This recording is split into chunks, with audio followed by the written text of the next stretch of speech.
Hello everyone, আসসালামু আলাইকুম। Bangladeshi blogger Mithu channel থেকে আমি মিতু আমার আরও একটি নতুন ব্লগ দেখার জন্য আপনাদের সবাইকে স্বাগত জানাই। যে যেখান থেকে আমার আজকের ভিডিওটি দেখছেন, আশা করি আল্লাহর রহমতে সবাই ভালো এবং সুস্থ আছেন। আলহামদুলিল্লাহ, আল্লাহর রহমতে আমরাও ভালো আছি। বেশ কয়েকদিন পর আজকে আপনাদের সামনে আমি আমার একটা ছোট্ট ব্লগ নিয়ে হাজির হয়েছি। আর আজকে আপনাদের সাথে শেয়ার করব আমি সকাল থেকে রাত পর্যন্ত কি কাজ করি তার ছোট্ট ছোট্ট কিছু অংশ। এছাড়াও কিন্তু আপনাদের সাথে আজকে খুবই একটা দরকারি বিষয় শেয়ার করেছি। যাদের বাসায় টিকটিকির খুব বেশি উপদ্রব, তাদের জন্য তো ভিডিওটা খুব বেশি উপকারী হবে। ভিডিওর এই পর্যায়ে এসেও যারা এখনও আমার সাথে রয়েছেন, আপনাদের কাছে আমার অনুরোধ, একটা লাইক দিয়ে সম্পূর্ণ ভিডিওটি দেখে নেবেন। আশা করি ভিডিওটি আপনাদের কাছে ভালোই লাগবে। আর আমার ভিডিওটি যদি আপনাদের কাছে ভালো লেগে যায় তাহলে চ্যানেলটিকে অবশ্যই সাবস্ক্রাইব করে রাখবেন এবং পাশে থাকা বেল আইকনে প্রেস করে রাখবেন, যেন আমি নতুন কোনো ভিডিও দেওয়ার সাথে সাথে আপনাদের কাছে নোটিফিকেশান আকারে পৌঁছে যায় আর আপনারা আপনাদের সময় সুযোগ মতো দেখে নিতে পারেন। আর এই তো দেখতে পেয়েছেন, আপনাদের সাথে কথা বলতে বলতে আমি কাজগুলো সেরে নিচ্ছি। আজকের ভিডিওটা কিন্তু সকালের নাস্তার পর থেকে শুরু করেছিলাম। সকালের নাস্তা বানিয়ে খেয়ে তারপরে আমি ড্রয়িং রুমে চলে এসেছি। ড্রয়িং রুমটা পরিষ্কার করে নিচ্ছিলাম। আর ড্রয়িং রুমটা পরিষ্কার করা শেষে আমি আমার কিচেনে চলে এসেছি। কিচেনে এসে তারপর ডিমগুলো গুছিয়ে নিচ্ছিলাম। এই ডিমগুলো গতকাল রাত্রেই আমি ধুয়ে রেখেছিলাম। ধোয়ার পরে যেহেতু পানি ঝরাতে অনেকটা সময় লেগে যায়, তাই আমি সাথে সাথে আর গুছিয়ে ফেলিনি। আর এই জন্যই এখন কিচেনে এসে আগে ডিমগুলো গুছিয়ে নিচ্ছি। আমার কাউন্টার টপটা খুব একটা বেশি বড় না, তাই খুব বেশি জিনিস এখানে রাখলে কাজ করতে বেশ অসুবিধা হয়। আর এই তো আমাদের মাছের জন্য আজকে গাছ কিনে আনা হয়েছে। এটা পানির ওপরে দিব, এতে করে পানির পরিবেশটা ভালো থাকে। আর গাছটা এখানে দেওয়ার পরে দেখতে এতটা সুন্দর লাগছিল।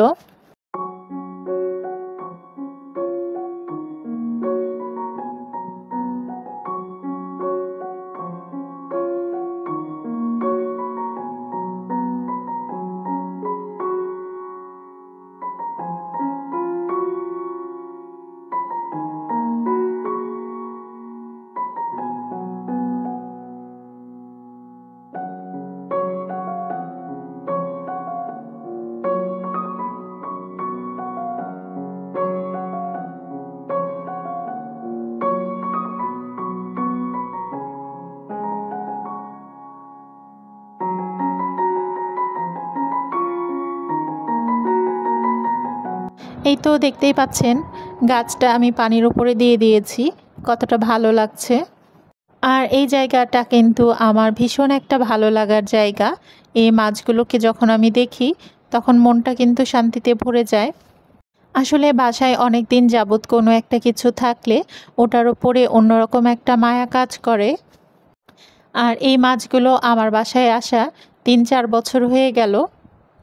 আর এই তো এই গাছগুলো কয়েকদিন হলো কেনা হয়েছে, তবে এগুলো এখনও আমি কোনো পটে লাগাতে পারিনি। তাই ভাবলাম আজকে এই গাছগুলো আমি লাগিয়ে দিই, কারণ আজকে খুব বেশি রান্নাবান্না ছিল না। যেদিন আমার বাসায় রান্নাবান্না কম থাকে সেদিন আমি চেষ্টা করি অন্যান্য কাজগুলো সেরে নেয়ার। আর এই তো গাছগুলো লাগানোর পরে আমি আবারও চলে এসেছি। আর এই যে লতানো গাছটা দেখতে পাচ্ছেন, এটা এক টাইপের মানি প্ল্যান্ট। যার কাছ থেকে এই গাছগুলো কেনা হয়েছে উনি বলছিলেন এই গাছটা নতুন এসেছে। আর এই তো আমি এরপরে কিন্তু কিচেনে এসে রান্না বসিয়ে দিয়েছি। ছোট মাছ চচ্চড়ি করব। আর সাথে আরেকটা কি যেন রান্না করেছিলাম, যেহেতু এটা কয়েকদিন আগের ভিডিও তাই একদম ভুলেই গেছি। আর যাদের বাসায় টিকটিকির উপদ্রব বেশি, আমার মতো এই কাজটা করতে পারেন। ইঁদুর ধরার যে আঠাগুলো পাওয়া যায় ওগুলো দিয়ে রাখতে পারেন। আর সাথে 2-1টা মরা পোকাও দিয়ে দিতে পারেন, তাহলে টিকটিকি এগুলো খেতে এসে আটকে যাবে এখানে, আর পরে ফেলে দিতে হবে। এর মাঝখানে কিন্তু অনেকটা সময় চলে গেছে। আমি সন্ধ্যায় বারান্দায় এসেছিলাম, এসে দেখছি ড্রাগনের এই ফুলগুলো ফুটেছে পাশের ছাদে। তাই ভাবলাম আপনাদের সাথেও একটু শেয়ার করি। ড্রাগন ফলের এই ফুলগুলো দেখতে একদম নাইট কুইন ফুলের মতো, আর এই ফুলটাও কিন্তু রাতেই ফোটে, আর এই ফুলটা কিন্তু সাইজে অনেক বড় হয়। আর এখন আমি চলে এসেছি এই কাচের জারটা বিভিন্ন কালার দিয়ে ডিজাইন করে নিতে। আর ডিজাইন করার পরে এগুলোতে গাছ রাখলে দেখতে খুব বেশি ভালো লাগে। আর কাচের জারগুলো কালার করতে আমি অ্যাক্রিলিক কালার ইউজ করি। বসে না থেকে এই টাইপের কাজগুলো করে কিন্তু আপনারা সময় কাটাতে পারেন, দেখবেন সময়টাও যেমন কেটে যাবে আর একটা অন্যরকম ভালো লাগাও কাজ করবে।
এটা কালার করতে আমি বিভিন্ন রকমের কালার ইউজ করেছি।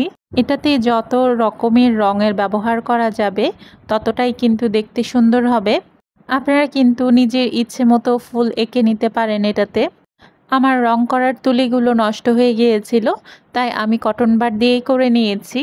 আরও একবার লাইক, কমেন্ট, শেয়ার এবং সাবস্ক্রাইব করার অনুরোধ জানিয়ে এখান থেকেই বিদায় নিয়ে নিচ্ছি।